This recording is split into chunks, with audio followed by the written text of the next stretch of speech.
You stand hidden in the shadow of Greenwich Palace on a scorching July morning in 1588. The air is thick with a mix of foul odours, unwashed bodies, rotting straw on the floors, and the sickly sweet perfume worn by courtiers to cover up the stench. Through the heavy doors you can hear the rustling of silk and the soft murmurs of voices as Queen Elizabeth I holds court. But as you move closer, a different scent cuts through the floral masks. It's sharp and metallic, like copper pennies left in stagnant water, mingling with the earthy musk of bodies that have only seen soap as a distant acquaintance. There, sitting magnificently on her throne draped in golden pearls, is the Virgin Queen herself, Gloriana. Her pale face is as white as freshly fallen snow, and her smile reveals teeth the colour of autumn leaves. As she speaks, courtiers lean in, not just out of respect, but because the distance makes her words more bearable. This is the woman who triumphed over the Spanish Armada and ruled England for 45 years, a monarch who controlled with an iron fist wrapped in silk gloves. Yet behind the grandeur there were habits that would make anyone today shudder. Before we dive into these long-forgotten tales of survival and suffering, if you love uncovering the hidden truths of history, don't forget to like and subscribe for more content like this. And please drop a comment below to let me know where you're tuning in from. It's incredible to think that we can explore these ancient stories together from all corners of the world, united by our shared curiosity about the past. The truth about Elizabeth Tudor's personal hygiene reads like a catalogue of medieval horrors, with each habit more repulsive than the last. But to understand why England's greatest queen lived in such a way, we must first explore the world she inhabited, a world where bathing was seen as dangerous, medicine was based on guesses, and even royalty lived in conditions that would horrify us today. Elizabeth's bathing habits were unusual, even for her time. She bathed just once every 3 months, whether she needed it or not. Her own words, recorded by courtiers, were clear. She bathed every 3 months, regardless of necessity.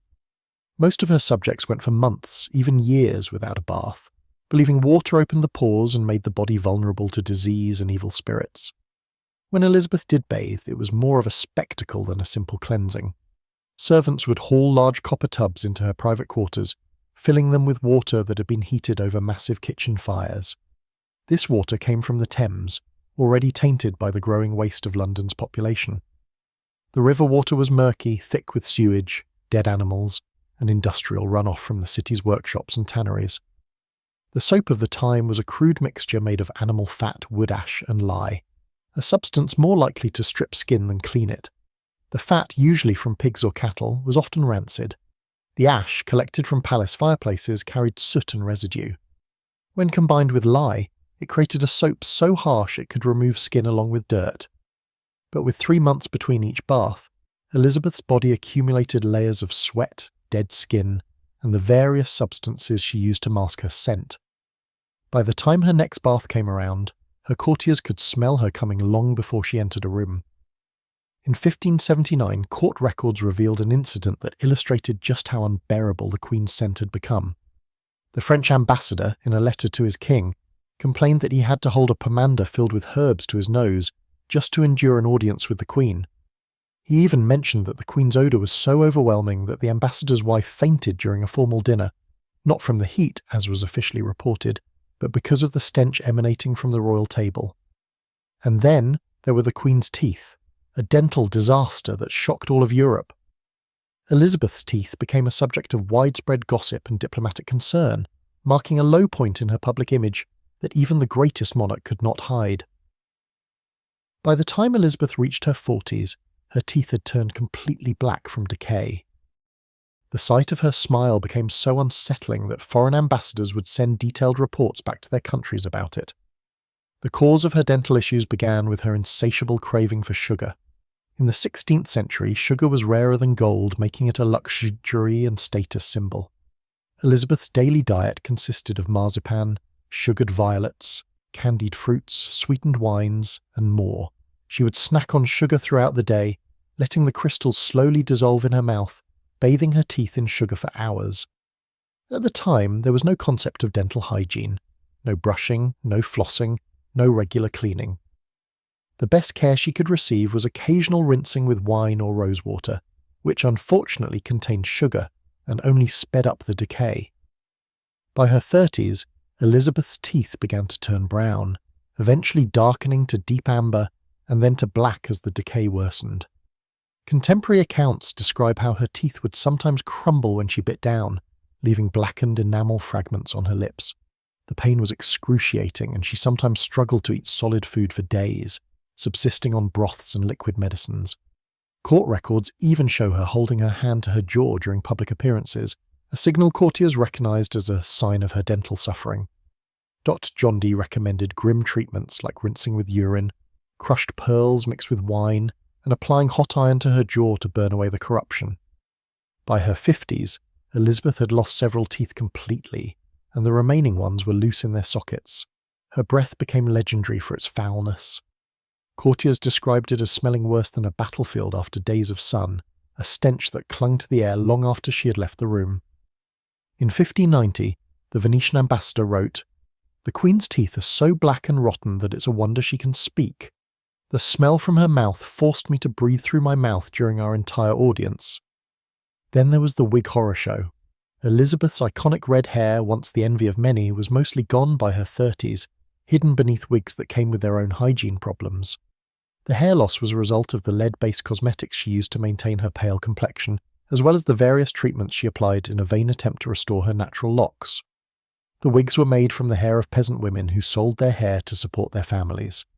Unfortunately, the hair was often dirty and lice-infested when purchased, and the cleaning methods were rudimentary at best. These wigs were sewn onto silk or linen bases, held together with animal sinew threads and metal pins that rusted with sweat. Elizabeth's scalp condition only worsened matters. The lead poisoning had left her scalp covered in painful sores and lesions. The constant wearing of wigs prevented her scalp from healing properly, creating a vicious cycle of infection and irritation that plagued her throughout her life. The wigs were rarely washed, only brushed and dusted with powders. Over time, they accumulated months of sweat, oil, and the pollution of the environment. The combination of unwashed hair, decomposing matter, and various perfumes created a distinctive odour that courtiers quickly learned to recognise as a sign of the Queen's approach. Lice thrived in the warm, moist environment beneath her wigs. Ladies in waiting would spend hours each day picking lice from the wigs, but the parasites always returned within days. The smell was so overpowering that it lingered in rooms long after Elizabeth had departed, often requiring incense or open windows to clear the air. Despite the widespread knowledge of her wig wearing, Elizabeth's vanity about her hair remained intact. She would boast about her beautiful red locks, seemingly oblivious to the fact that everyone knew she wore wigs.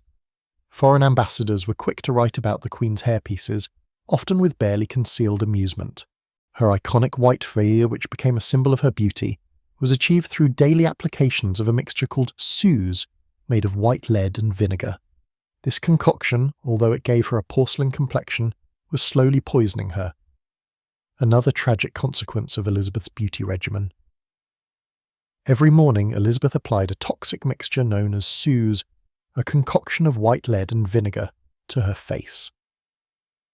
This formula, built up in layers like old plaster, was applied using animal hairbrushes, and over time it would crack and flake. The lead was sourced from Cornish mines, where workers often died from prolonged exposure. Once ground into a fine powder, it would float through the air, covering everything in her chambers. The vinegar, made from soured wine, gave the mixture an acidic bite, further irritating her skin and trapping the poison against her flesh. The process of applying the mixture was excruciating.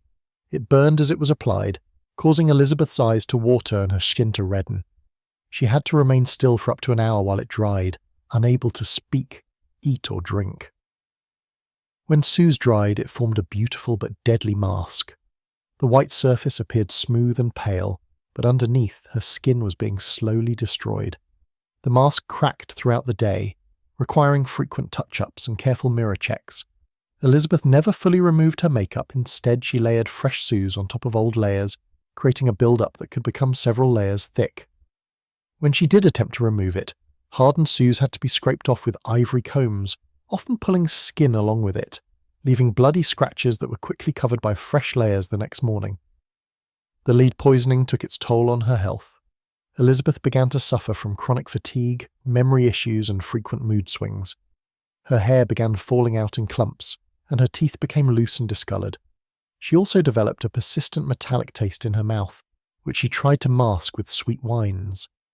Beneath her white face, Elizabeth's natural skin became a patchwork of sores, scars, and discoloration, worsening with each passing year. Her lips were painted with cochineal, crushed beetles mixed with oils that would go rancid in the heat, producing a putrid smell that mixed with her breath.